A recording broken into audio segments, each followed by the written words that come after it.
नमस्कार, भारत एक्सप्रेस देख रहे हैं आप और मैं हूं हरिशंकर कुमार आपके साथ।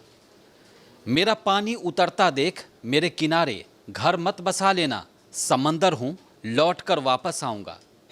साल 2019 में देवेंद्र फडणवीस ने यही बात कही थी और आज ये साबित हो गया।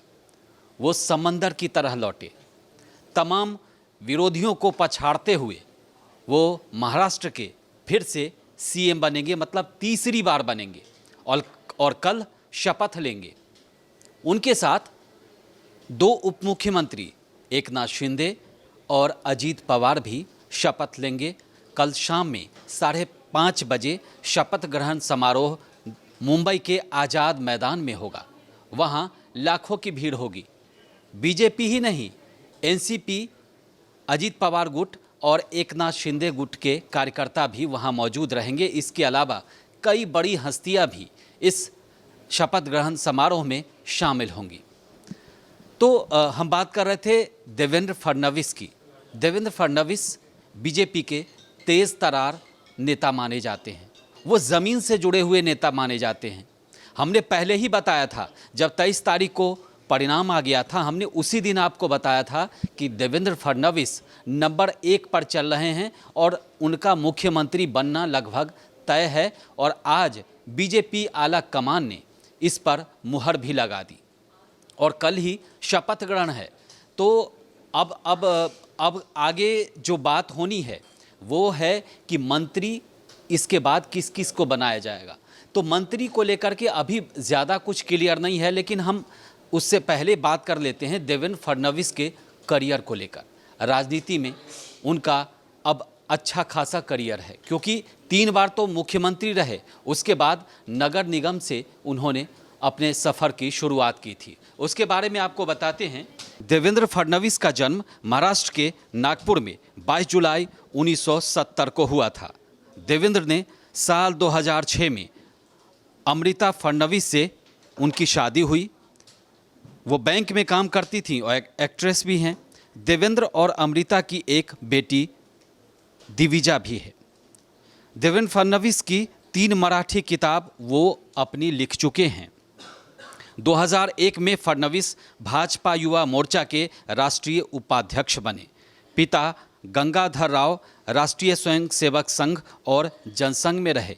यही वजह है कि फडणवीस लगातार संघ के बड़े पदाधिकारियों के संपर्क में रहे। वो नागपुर से आते हैं, लिहाजा संघ के जितने भी पदाधिकारी हैं हर लेवल के उनकी उससे अच्छी बनती थी। वो हमेशा उनके संपर्क में रहते थे। उनकी मां जो हैं वो सरिता अमरावती के प्रसिद्ध कलाती परिवार की वंशज हैं। देवेंद्र फडणवीस ने नागपुर के सरस्वती विद्यालय में अपनी स्कूली शिक्षा ग्रहण की। लॉ कॉलेज नागपुर से कानून की डिग्री की, मतलब कानून में वो ग्रेजुएट हैं। साल 2002-3 में राष्ट्रमंडल संसदीय संघ की ओर से सर्वश्रेष्ठ संसदीय पुरस्कार से वो सम्मानित हुए। साल 2013 में वे महाराष्ट्र में बीजेपी की राज्य इकाई के अध्यक्ष बने और 2014 को पहली बार वो सीएम बने थे। और उन्होंने उनके साथ सबसे पॉजिटिव ये रहा, इसीलिए वो तीसरी बार बन पाए, कि उन्होंने 5 साल सफल सरकार चलाई। और फडणवीस में एक और ख़ासियत है कि वो विरोधियों को भी अपनी कला से, अपनी बातचीत से, अपने स्वभाव से इतने विनम्र हैं कि उनको अपना बना लेते हैं। विरोधियों में भी आप बीजेपी के दूसरे नेताओं के उतने बेहतर आज भी संबंध नहीं है जितने देवेंद्र फडणवीस के हैं। इसीलिए बीजेपी के आला कमान को और आरएसएस यानी संघ को भी ये लगा कि फडणवीस से बेहतर नाम कोई नहीं हो सकता। हालांकि रेस में कई नाम चर्चा में आए, लेकिन कोई भी नाम दूसरे नंबर पर नहीं आया। मतलब शुरू से फडणवीस ही नंबर 1 पर चल रहे थे और शुरू से यही कयास भी लगाए जा रहे थे कि फडणवीस भी ही महाराष्ट्र के मुख्यमंत्री होंगे, और ऐसा ही हुआ।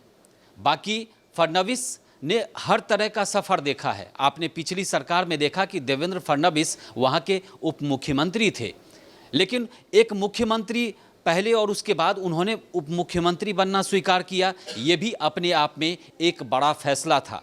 लेकिन उन्होंने जो आला कमान की बात मानी, उसका उनको ये परिणाम मिला कि उन्हें फिर से मुख्यमंत्री की कमान दी गई है महाराष्ट्र की। जो महाराष्ट्र हर मामले में, आर्थिक मामला हो या फिर पॉलिटिकल दृष्टि से या बाकी चीज़ों को लेकर के भी मुंबई वहाँ आते हैं। ऐसे महाराष्ट्र के कई शहर हैं जो आर्थिक रूप से बहुत ही समृद्ध हैं। ऐसे में इतने बड़े राज्य का मुख्यमंत्री बनना कोई आसान बात नहीं है और देवेंद्र फडणवीस के लिए चुनौतियां अभी भी कम नहीं है, बहुत ज़्यादा हैं। क्योंकि शपथ ग्रहण के बाद दो दल उनके साथ में हैं, एक शिंदे और दूसरा अजित पवार। शिंदे वो जो अभी इससे पहले मुख्यमंत्री थे, अब डिप्टी सीएम हैं। तो एक सीएम डिप्टी सीएम के रूप में उनके साथ कार्य करेंगे, तो आपस में कोऑर्डिनेशन, एक साथ समन्वय बिठाकर चलना भी कोई आसान बात नहीं है। लेकिन आपको हमने पहले बताया कि देवेंद्र फडणवीस इस काम में काफ़ी माहिर हैं और उनकी विनम्रता जो है उनके पॉलिटिकल करियर को और इसी तरह से मजबूत करती रही है। इस वीडियो में फ़िलहाल इतना ही। देश और दुनिया की ताज़ा तरीन खबरों के लिए देखते रहिए भारत एक्सप्रेस। नमस्कार।